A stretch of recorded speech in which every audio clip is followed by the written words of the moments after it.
नमस्कार दोस्तों, आप सभी को हमारा प्यार भरा नमस्कार। नाम मेरा रविंद्र राठौड़ और बाय प्रोफेशन में लेक्चरर हूँ। सभी को प्यार भरा नमस्कार। मेरा नाम है कीर्ति राठौड़ और सिंपल सी हाउस वाइफ हूँ। तो दोस्तों, आप सभी को बताते हुए बड़ा आनंद हो रहा है कि आज हम इस बिज़नेस के कारण एक बहुत ही अच्छी ज़िंदगी हम लोग जी रहे हैं। हम बहुत खुश है, पूरा परिवार काफ़ी खुश है हमारा। इस अवसर ने हमारी पूरी ज़िंदगी को बदल दिया है। इस बिज़नेस की शुरुआत होती है तकरीबन आज से 6 साल पहले। 2015 में हमने इस बिज़नेस को करने का निर्णय लिया। दशहरे का दिन था और हमने सोचा कि आज इस सीमोल्लंघन कर देते हैं और बिज़नेस को शुरू करते हैं। एक बात मैं आपको बताना चाहूँगा कि हमारी योजना से बेहतर योजना उस परमपिता परमात्मा की होती है और हम अपनी योजना में अक्सर फेल तब होते हैं जब परमपिता परमात्मा हमारे लिए कोई और योजना डिज़ाइन कर रहा होता है। तो उस परमपिता परमात्मा का सबसे पहले तहे दिल से धन्यवाद। और धन्यवाद हमारे गुरुजी diamond going camp Mahesh Kumar Kiran Devi जी।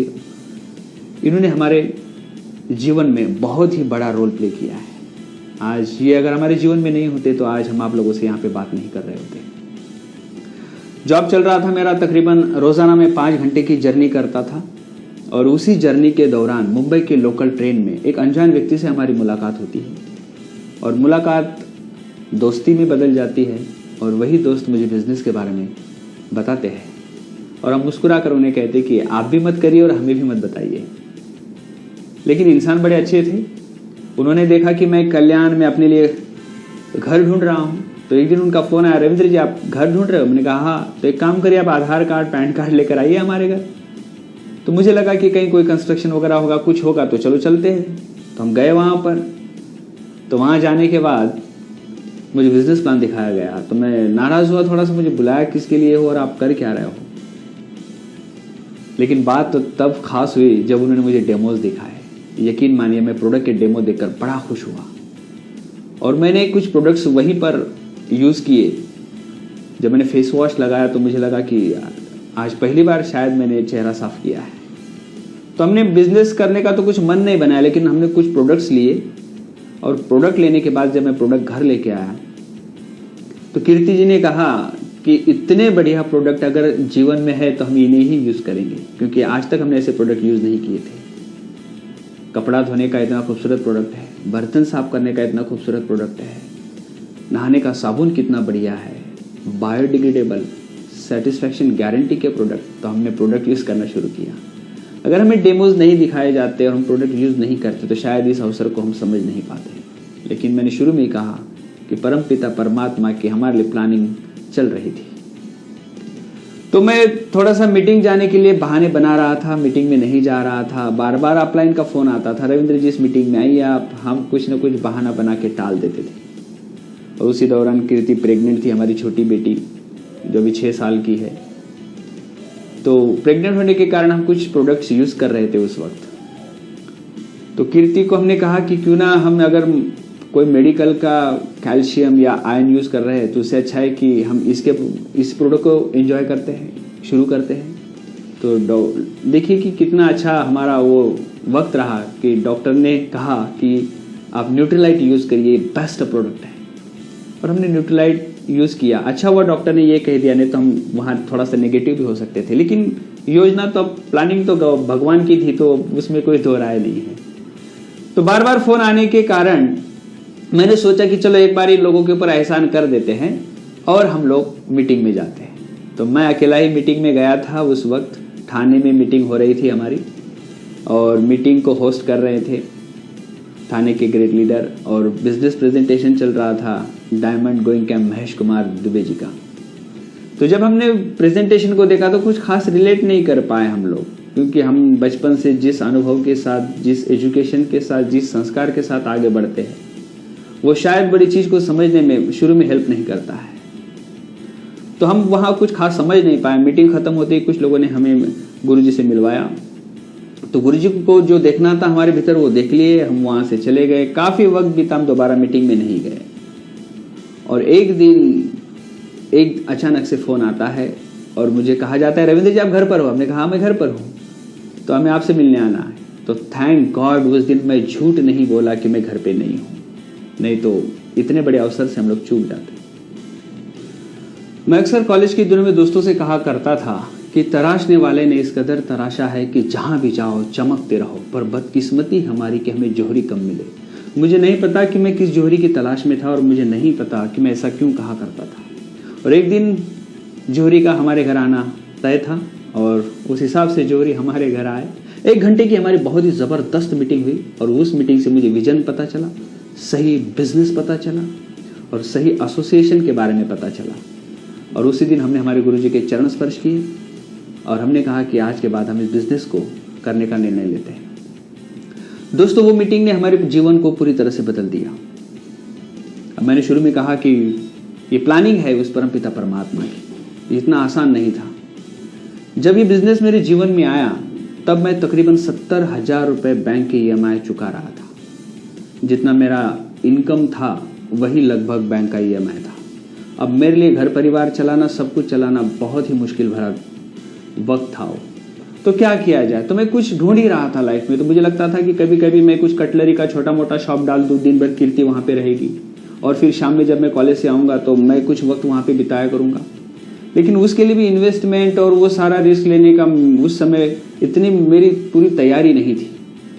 और उसी दौरान बिजनेस हमारे जीवन में आता है, क्योंकि आप जो ढूंढते हो वही आपको मिलता है। और ये बिजनेस जब हमारे जीवन में आया तो 70,000 की EMI थी। अब 70,000 की EMI इसलिए थी क्योंकि मैं बहुत ही हम्बल बैकग्राउंड से, बहुत ही गरीब परिवार से, बहुत ही गरीबी से उठ कर आया हूँ। तकरीबन मैं 6ठी क्लास से ही मजदूरी करना शुरू कर दिया था मैंने। मुझे आज भी याद है जब मैं पहली बार मजदूरी के लिए गया था तब 8 रुपये मुझे एक दिन के मिले थे जब मैं 6ठी क्लास में था। और मैंने पूरा हफ्ता काम किया था और पूरा हफ्ता काम करने के बाद जो भी पैसा आना था मैं लेने के लिए गया था, लेकिन उन लोगों ने कह दिया कि नहीं, आपके यहाँ का अनाज हमारे यहाँ पीसने के लिए आता है ना, उसका पैसा कट गया, आपको कोई नहीं मिलेगा। तो मेरे आंखों में आंसू आ गए, तो पैसा नहीं मिलेगा। तो बचपन से मैं गरीबी देख रहा था, मैं लगातार काम करता था, उससे जो पैसा आता था वो मैं एजुकेशन में लगाता था। मम्मी पापा मेरे बहुत ही अच्छे, बहुत ही संस्कारी, बहुत ही जिंदादिल लोग हैं, लेकिन पैसे का काम पैसा ही करता है। दूसरा, उनका कोई इतना बड़ा एजुकेशन नहीं था, किसानी करते थे और खेतीबाड़ी भी हमारी बारिश के पानी के ऊपर ही निर्भर करा करती थी क्योंकि कुआं वगैरह नहीं था। तो मैं कॉलेज के दिनों में कुली का काम करते करते पढ़ाई करता था। मैंने हर एक काम को किया है क्योंकि उस वक्त मैं पैसे देख रहा था। मैंने किसी होटल में भी काम किया है, कुली का काम किया है और जो पैसा आता था वो मैं एजुकेशन में लगाता था। पिताजी की दिली इच्छा थी कि वो हमें पढ़ाए, क्योंकि वो जानते थे अगर हम इस जीवन को बदलना चाहते तो सिवाय एजुकेशन के दूसरा कोई और रास्ता नहीं है। हमारा बेटा पढ़ेगा, आगे बढ़ेगा, जिससे हमारा जीवन बदल सकता है। तो उन्होंने हाई प्रायोरिटी पे एजुकेशन को रखा, एजुकेशन को डिस्टर्ब नहीं होने दिया। मैं घर में बड़ा था तो पिताजी के साथ साथ वो सारी जिम्मेदारियों को मैं महसूस करता था और मुझे लगता था कि मैं कुछ करूं और पिताजी को हाथ बटाऊं थोड़ा सा। सबसे मुश्किल दौर रहा मेरा कॉलेज के दिनों का। मुझे आज भी याद है जब मैं B.Ed करने के लिए मुंबई में शिफ्ट हुआ, तब मेरे पास इतना पैसा नहीं था कि मैं मुंबई में कमरा ले लूँ, फिर अप डाउन करूँ, फिर वहाँ पे मेस वगैरह लगा लूँ। ये मेरे लिए बड़ा चैलेंज था। तो 4-5 दोस्तों के साथ में मैंने रूम शेयर किया। वो दौर मेरे लिए आज भी मुझे याद है। मैं सुबह 4 बजे उठ जाता था, कल्याण के सब्जी मार्केट में जाता था और कुछ सब्जियां लेके आता था, कुछ वक्त के लिए, घंटे 2 घंटे के लिए बेचता था और उसी पैसे से मैं एजुकेशन में खर्चा करता था। सबसे मुश्किल वक्त तब आया जब आखिरी में हमारे एग्ज़ाम आने थे और हम जब दोस्त साथ में रहते थे और हमारा गैस सिलेंडर उस वक्त ख़त्म हुआ। तो दोस्तों ने कहा अभी 4-5 दिन तो एग्ज़ाम को बचे हैं, अभी 4-5 दिन के लिए क्या सिलेंडर लाना है। तो अब वैसे हमें एग्ज़ाम चल रही है तो पढ़ाई के लिए वक्त भी चाहिए, तो हम ऐसा करते बाहर ही खा लेते। अब जिसके पास पैसा है वो बाहर खा लेगा, जिसके पास नहीं है वो क्या करेगा। तो उस वक्त मेरे पास पैसा नहीं था, तो इसका मतलब ये था कि मुझे भूखा रहना था। तो तकरीबन 3 दिन बीत चुके थे, मैंने खाना नहीं खाया था। तीसरे दिन मुझे लगा कि शायद आज मेरी जान चली जाएगी। मेरी तबीयत खराब होने लगी थी। फिर मैंने मेरे दोस्त को फ़ोन किया, संतोष तू कल आएगा ना यार, मेरे लिए ना घर से टिफ़िन लेके आना। और मैं इतना शाय टाइप का था उस वक्त, मैं किसी को कह भी नहीं सकता था। तो संतोष मेरे लिए खाना लेके आए। वो 3 दिन के बाद मैंने खाना खाया तो खाने के साथ मेरी आंखों से आंसू आ रहे थे कि ये दौर क्या चल रहा है। लेकिन आपको कीमत चुकानी पड़ती है अगर आप कुछ चीज़ को हासिल करना चाहते हो। मेरे पास ये भी था कि मैं कॉलेज छोड़ के गाँव चला आता था, लेकिन नहीं, मुझे सब अंधेरा नज़र आ रहा था, मुझे लड़ना था। तो मैंने कॉलेज ख़त्म किया। 3 दिन के बाद मैंने खाना खाया। वापस से 2 दिन की जो एग्ज़ाम बची थी हमारी, जो कुछ पेपर्स बचे थे, उसके लिए भी मुझे हिम्मत जुटानी थी। 2 दिन के बाद वापस मुझे बहुत तेज भूख लगने लगी। तो फिर मैंने एक बालू से कहा, अरे दोस्त आपके पास 2 रुपए है क्या? उन्होंने कहा क्यों? मुझे ना उस समय तुझे से अपना कीर्ति जी को सुना, काफी सहयोग रहा कीर्ति जी का, क्योंकि ये अगर नहीं होती तो ये रास्ता, ये सफर और इस मंजिल तक पहुंचना काफी चैलेंजिंग होने वाला था मेरे लिए। क्योंकि मैं 5 बजे कॉलेज से निकलता था। 5 बजे कॉलेज से निकलने के बाद मैं बिजनेस प्रेजेंटेशन के लिए लोगों से मिलने के लिए बाहर निकलता था, और जब मैं नासिक पहुंचता था तो तकरीबन मुझे 8 साढ़े 8 बज जाते थे, और उसके बाद मैं इस काम को शुरू करता था। रात 11 बजे 12 बजे 1 बजे मैं नासिक से निकलता था, और मैं घर पहुंचता था कल्याण में 4 बजे साढ़े 4 बजे। अब इतना लेट तो कोई खाना नहीं खा सकता है। तो मैंने बहुत सारे ऐसी रातें शाम के समय हमने खाना स्किप कर दिया है, क्योंकि सपना बड़ा है, क्योंकि बड़ी चीज़ हासिल करने के लिए आपको बड़ी कीमत चुकानी पड़ती है। इतनी आसानी से अगर सभी लोग अमीर बन जाए तो दुनिया चल नहीं सकती है। तो हमने इस बिजनेस की ब्यूटी को समझा, नेटवर्किंग की पावर को समझा, डुप्लीकेशन की पावर को समझा, और इस बिजनेस को हमने हाई प्रायोरिटी दी। और हाई प्रायोरिटी देने का कारण ये हुआ कि हमारे लिए बिजनेस बनता गया, आसान बनता गया, अच्छा बनता गया, बेहतर बनता गया। फिर 4 साढ़े 4 बजे घर पहुंचने के बाद मैं सोता था। सुबह वापस मैं 6 साढ़े 6 बजे उठकर energy drink, access energy drink पीकर वापस से मैं जॉब पे चला जाता था। बहुत सारे समय हमने कम सोया है, बहुत सारी रातें हमने कम सोकर गुजारी है। सफ़र में लोगों से मिलते हुए एक जुनून सा हमने अपने ऊपर सवार कर लिया था, और वो जुनून आज भी बरकरार है। क्योंकि ऊपर वाला जब आपको कुछ देता है ना, तो आपसे कहता है कि आप अगर कुछ कुछ अर्पण करोगे तो कुछ कुछ मिलेगा, बहुत कुछ अर्पण करोगे तो बहुत कुछ मिलेगा, और जिस दिन आप सब कुछ अर्पण करोगे ना तो सब कुछ मिलेगा। हमने इस बिजनेस के लिए सब कुछ अर्पण कर दिया था, क्योंकि हमें पता था कि यही एकमात्र ऐसा बिजनेस है जो आपके पूरे जीवन को बदल सकता है। Thank God, thank God. आज इस बिजनेस के थ्रू हम पूरा कर्ज मुक्त है। आज किसी बैंक का कोई EMI बाउंस नहीं है ही नहीं, तो बाउंस कहाँ से होगा? किसी का फ़ोन नहीं आएगा सर आपका चेक बाउंस हुआ है। आज हम पूरी तरह से कर्ज मुक्त और बहुत अच्छी लाइफ एंजॉय कर रहे हैं। सफलता की दिशा में पूरे टीम के साथ आगे बढ़ रहे हैं। जब ये बिजनेस जीवन में आता है ना, तब समझ में नहीं आता है कि हम इतनी बड़ी चीज को कर रहे हैं। चैलेंजेस और अपॉर्चुनिटी हाथ में हाथ लेकर आते हैं। बहुत बार हम अपॉर्चुनिटी छोड़कर चैलेंज पर फोकस करते थे, क्योंकि जिस वक्त बिजनेस मुझे मिला तो मेरा 5 घंटे का जर्नी था। मैं बोलता था 5 घंटा आना जाना फिर बिजनेस बनाना, ये कैसे हो पाएगा? लेकिन हमने कहा नहीं, यही तो एक मौका है जिससे हम जीवन को बदल सकते हैं। यही तो एक मौका है जिससे हमारा पूरा जीवन बदल सकता है। और हमने इस चीज को करने का पूरा निर्णय लिया। पति पत्नी हम कंधे से कंधा मिलाकर चल रहे हैं। आज जो जीवन है, अगर आज हम इस बिजनेस में नहीं होते तो मैं अगले 10 साल तक कोई कार खरीदने वाला नहीं था। रहा सवाल देश विदेश की यात्रा का, जो कीर्ति ने यहाँ पे दोहराया, हमने ठीक से मुंबई दर्शन भी नहीं किया था जबकि मुंबई में ही थे। ये बिजनेस हमारे लिए उस परमपिता परमात्मा का एक विशेष आशीर्वाद है। हमने इसको स्पिरिचुअल पावर के साथ में कनेक्ट कर दिया, तो सवाल ही खत्म हो गए हमारे। सवाल तो हर एक क्षेत्र में होते हैं, तो यहाँ पर अब हमारा कोई सवाल नहीं रहा। तो कोई सवाल ना होने के कारण हमारा सबमिशन बढ़ा, और सबमिशन बढ़ा तो वो चीज़ हमारे लिए बड़ा काम करने लगी। हमने हमेशा से पति पत्नी ने देखा, जब हमने बिजनेस करने का ठाना तो हमने कहा आप मैके नहीं जाओगे, हम भी गांव नहीं जाएंगे, लेकिन हम इस बिजनेस को दिल लगाकर बिल्कुल अपने बच्चों की तरह इसको संभालेंगे। आज मैं बहुत बार लोगों से कह देता हूं कि आज हमें इस बिजनेस से इश्क हो चुका है, क्योंकि हम इसके सिवा आज सांस भी नहीं ले सकते। क्योंकि जो अनुभव आज जीवन में आ रहा है, जो मान सम्मान मिल रहा है, जो प्यार मिल रहा है, वो कहीं और से नहीं मिलने वाला था। क्योंकि एक सिंपल जो गरीबी में जो इंसान बचपन बीता है, संघर्ष में जवानी बीती है, उसका पूरा जीवन ही संघर्ष में जाने वाला था। लेकिन आज हम पूरा परिवार एक साथ है, मम्मी पापा, हम दोनों पति पत्नी, हमारे बच्चे, हम एक साथ में होते हैं। अगर ये बिजनेस जीवन में नहीं होता तो मेरे पिताजी अभी भी खेत में काम कर रहे होते, क्योंकि अब 24 घंटा काम करना पड़ता है। आज वो पूरी तरह से इस बिजनेस के कारण फ्री है। अगर इतना सब कुछ जीवन में मिल रहा है, क्या एक समझ का होना जरूरी नहीं है? और बहुत बार हम लोग ये कह देते हैं कि सर मेरे पास ना समय नहीं है। दरअसल ये बिजनेस समय का नहीं, समझ का है। एक बार अगर आप समझ जाओगे ना तो जिंदगी पूरी तरह से बदल जाएगी। बहुत ही अच्छा एसोसिएशन, बहुत अच्छे प्रोडक्ट्स, और धीरे धीरे हम जब अच्छे बनते जाते तो अच्छा बिजनेस भी बन जाता है। मैं धन्यवाद करना चाहूँगा परमपिता परमात्मा का इतने महान अवसर के लिए। मैं धन्यवाद करना चाहूँगा हमारे गुरुजी diamond going camp Mahesh Kumar Kiran Dubey ji के लिए। मैं धन्यवाद करना चाहूँगा मेरे स्पॉन्सर अपलाइन सुनील और मीनाक्षी खैरनार जी के लिए। अन्य भी हमारे बहुत सारी ग्रेट अपलाइन है। फाइनली मैं उस महान शख्सियत को यहाँ पर याद करना चाहूँगा जिन्होंने हमारे लिए नींव रखी। Diamond going camp Pankaj Anmita टिटोरिया, और उनके ग्रेट ग्रेट अपलाइन सुमित और तान्या बहादुर जी, इनके एसोसिएशन में, इनके विजन में आज हम तेज रफ्तार आगे बढ़ रहे हैं। एक संभावनाएं है बेहतर भविष्य की, एक विश्वास यदि हम लोग कर लेते तो एक महान विश्व का निर्माण हो जाता है। और यदि संभावनाएं हैं अगर बेहतर भविष्य की, तो संभावनाओं पर काम करिए। सिद्धांत कभी फेल नहीं होते, क्योंकि पिछले 60 साल से बिजनेस ने बहुत सारे लोगों के जीवन में कलर भरा है। और जब आपका नंबर आएगा तो ये रूठेगा नहीं, ये 100% आपकी सफलता के लिए तैयार है। क्या आप तैयार हैं? हम पति पत्नी बड़े खुश हैं। आइए मिलकर एक बेहतर शुरुआत करते हैं। आप सभी से बात करके हमें बहुत अच्छा लगा। Okay, thank you, bye bye.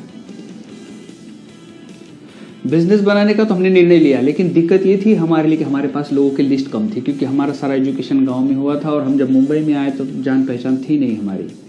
लेकिन उसी दौरान मेरा छोटा भाई जो मेरे पास था, तो हमने उनको साइन अप करवा लिया।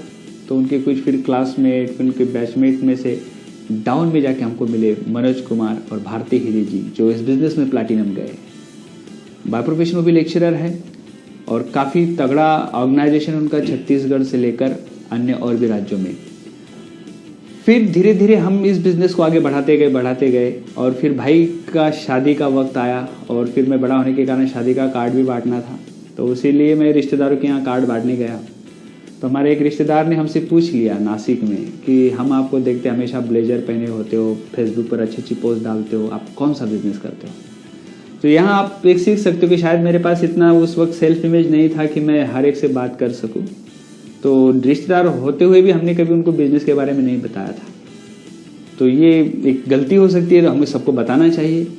तो हमने कहा कि मैं बहुत बड़ा बिजनेस करता हूँ। तो रिश्तेदार ने कहा कि हम नहीं कर सकते क्या? हमने कहा वाह, आप तो पहले कर सकते हो। तो उन्होंने कहा हमें बताइए। तो हमने कहा शादी तो कार्ड बाद में ही बांट देंगे, अभी तो पहले इनको प्लान दिखा देते हैं। और प्लान दिखाया, वो पति पत्नी साइन अप हो गए और वो अभी इस बिजनेस में फाउंडर प्लैटिनम है। सुनील और कविता पवार जी दोनों नासिक से है। Sunil Pawar ji by profession executive engineer है और कविता जी एग्री ऑफिसर है। और पति पत्नी ने निर्णय लिया और नासिक में हमारा बिजनेस स्टार्ट हुआ बहुत बड़ा। फिर उनके नीचे बहुत सारे लोग आए, अब बहुत सारे क्वालिफिकेशन में हैं। फिर उनके लिए काम करते करते एक बार मैं एमवे ऑफिस नासिक में बैठा था और अचानक से एक महिला ऑफिस में आती है, कुछ प्रोडक्ट की जानकारी लेकर कुछ प्रोडक्ट लेना चाहती है। तो वहाँ काउंटर पर बैठे बंदे ने कहा कि वहाँ एक इंसान बैठे हैं। देखिए उस दिन मेरे ऑफिस जाने की कोई योजना नहीं थी, कोई प्लानिंग नहीं थी और ना ही मैडम की भी खास कोई प्लानिंग थी। उन्होंने अपनी गाड़ी का रुख ऑफिस की तरफ मोड़ लिया और हम भी वहाँ चले गए। शायद ये परमपिता परमात्मा की योजना थी कि हमारी मुलाकात हो और हमारी एक और नई लेक वहाँ पर बने। और वो मुलाकात इतनी ज़बरदस्त हुई, उन्होंने बिजनेस करने का निर्णय लिया और वो भी इस बिजनेस में founder platinum going emerald doctor Hiralal Pawar ji और डॉक्टर स्मिता मैडम जी, उन्होंने इस बिजनेस को करने का निर्णय लिया और वो हमारी क्वालिफिकेशन की तीसरी लेक बनी। और वो एक कपल आने के बाद में बिजनेस में काफ़ी बहुत ही बेहतरीन ढंग से बदलाव आने शुरू हो गए। अन्य हमारे मित्र श्री राम पवार जी और लता पवार जी। फिर धीरे धीरे ये कारवां बढ़ता गया, लोग सामने से आकर मिलते रहे। आरती नरोड़े जी, और यकीन मानिए ये जो कपल है आरती नरोड़े और शिवाजी नरोड़े कपल, ये अभी क्वालिफिकेशन में है। उनके डाउन में संतोष कुमावत जी आए। धीरे धीरे सारे लोग सामने से आकर मिलते रहे, कोई फेसबुक के थ्रू, कोई मिलते रहे कहीं ना कहीं रास्ते पर, और लोगों ने कहा कि हमें आपके साथ बिजनेस बनाना है। तो एक सीख ये है कि यदि हम शिद्दत से काम करते हैं, ईमानदारी से काम करते हैं, टीम के लिए काम करते हैं, तो हमारी सफलता की जिम्मेदारी भगवान की बन जाती है और भगवान हमें सामने से लोगों को मिलाता है। फिर विरार में एक कपल है जो विरार में रहते थे, अभी कल्याण में रहते हैं, किशोर और आशा नाइक जी। इन्होंने हमारे फेसबुक पर देखा कि हम वर्ल्ड टूर करना शुरू कर दिए, तो उन्होंने बिजनेस करने का ठान लिया। और वैसे हमारे दूसरे मित्र विजय सालवे जी और दीपा सालवे जी, इन्होंने भी सारी लाइफस्टाइल देखकर सोचा कि क्यों ना हम भी इनके साथ जुड़ जाए। तो धीरे धीरे कारवां बढ़ता जा रहा है। आज बहुत सारे ऐसे लोग हैं कि सभी का नाम लेना यहाँ पे बड़ा मुश्किल है, लेकिन ये वो लोग हैं जो अपनी सफलता के लिए आज दिन रात मेहनत कर रहे हैं। तो इसमें से सीख यही है कि बस आप सिर्फ काम करो। हम बहुत बार भगवान को तो मानते हैं, लेकिन भगवान की बातों को नहीं मानते, क्योंकि श्रीमद् भगवद गीता में भगवान श्री कृष्ण ने कहा है कि कर्मण्येवाधिकारेषु मा फलेषु कदाचन। आप सिर्फ कर्म करो। जब आप कर्म करते हो ना, तो आपके कर्म का फल देने की पूरी जिम्मेदारी उस भगवान की हो जाती है। लेकिन हम कभी कभी वो कहते हैं ना कि हमारे अंदर अगर संयम नहीं है, धैर्य नहीं है, हम अगर धैर्य खो देते ना, तो हमको लगता है कि 2-4-5 लोगों से बात किए कुछ रिजल्ट नहीं आ रहा है, 2-4-5 लोगों से बात किए लोग मना कर रहे हैं। अगर 2-4-5 लोगों से बात करके अगर आप अमीर बन सकते हो तो दुनिया के सारे काम ठप हो जाएंगे दोस्त। इंसान अपनी हैसियत, अपनी काबिलियत से ज़्यादा पैसे नहीं बनाता है। बहुत बार पैसे बनाने के लिए टूट पड़ते हैं, लेकिन जिस दिन हम अपनी काबिलियत पे काम करते हैं ना, तो हमारा काबिलियत बहुत बड़ा बिजनेस बना देती है। हमारा सारा बिजनेस भगवान ने बनाया है ऐसा हमें लगता है, क्योंकि 1-2 एक्सीडेंट नहीं हो सकते, 1-2 वाकयात आपके जीवन में ऐसे नहीं हो सकते। ये पूरी श्रृंखला है भगवान के द्वारा रची गई। तो हमें सफलता के लिए तैयार रहना है, क्योंकि शिद्दत से अगर आप कुछ चाहते हो ना, तो पूरी कायनात उसे आपको मिलाने की साजिश में लग जाती है। लेकिन हमें सच्चा बनना है, अच्छा बनना है। और हमारे गुरुजी ने कहा है कि कभी टीम को डाउनलाइन नहीं कहना है। ये सब हमारे बिजनेस पार्टनर हैं, इन सभी की सफलता हमारे लिए बड़ी मायने रखती है, क्योंकि ये सफल बनेंगे तो हम सफल बनेंगे। तो आज हमारा पूरा परिवार बड़ा कमिटेड परिवार है। एमवे के माध्यम से इतने महान लोग आज हमें इस बिजनेस से मिले हैं कि हम लाख लाख धन्यवाद करते हैं उस परमपिता परमात्मा का। एक बेहतर जिंदगी दी है एमवे ने हमें। हम पति पत्नी हाथ जोड़ लाख लाख धन्यवाद।